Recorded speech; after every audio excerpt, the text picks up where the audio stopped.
નમસ્કાર દર્શક મિત્રો, હું છું રૂપલ લોણીચિયા. સંપૂર્ણ ન્યૂઝમાં આપનું સ્વાગત છે. રાજ્યના વિકાસ માટે સરકાર હંમેશા પ્રયત્નશીલ છે. રાજ્ય સરકારના પ્રયત્નોથી રાજ્યના છેવાડાના વિસ્તારોમાં અનેકવિધ વિકાસના કાર્યોને વેગ મળ્યો છે. ગુજરાત વિધાનસભાના અધ્યક્ષ શંકરભાઈ ચૌધરીના અધ્યક્ષ સ્થાને થરાદ વિસ્તારમાં વિવિધ વિકાસના કાર્યોનું ખાતમુહૂર્ત અને લોકાર્પણ કરાયું હતું.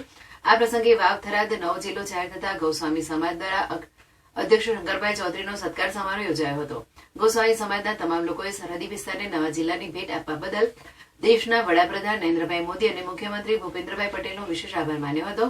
અધ્યક્ષે 27 લાખના ખર્ચે નિર્માણ પામેલ ડેલ અને ભાચર ગામના પેટા આરોગ્ય કેન્દ્રનું ખાતમુહૂર્ત કર્યું હતું. આ કામ આગામી 7 મહિનામાં પૂરું થવાની સંભાવના છે. થરાદના આ વિસ્તારના પેટા આરોગ્ય કેન્દ્ર બનવાથી આ વિસ્તારના લોકોને ઘર આંગણે જ આરોગ્ય સેવાઓ પ્રદાન કરી શકાશે. આ સાથે વિધાનસભાના અધ્યક્ષ શંકરભાઈ ચૌધરીના હસ્તે અંદાજે 165 લાખના ખર્ચે તૈયાર થયેલ ચુડમેરથી વાયા મહાજનપુરા દોલતપુરા રોડનું ઉદઘાટન કરાયું હતું. ચુડમેર મહાજનપુરા અને દોલતપુરા ગામને સદર રસ્તો નવો બનાવવાથી આ ગામ ટૂંકા અંતરથી પાકા રસ્તા સાથે જોડાશે. આ સાથે 3 ગામના ખેડૂતોના વસવાટ કરતા ખેડૂતો અને પશુપાલકોને પાકા રસ્તાનો લાભ મળી રહેશે.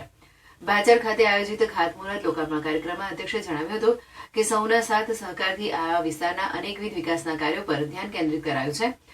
છેલ્લા 2 વર્ષમાં થરાદ વિધાનસભા મત વિસ્તારમાં કરોડો રૂપિયાના વિકાસ કામો પૂર્ણ કરાયા છે.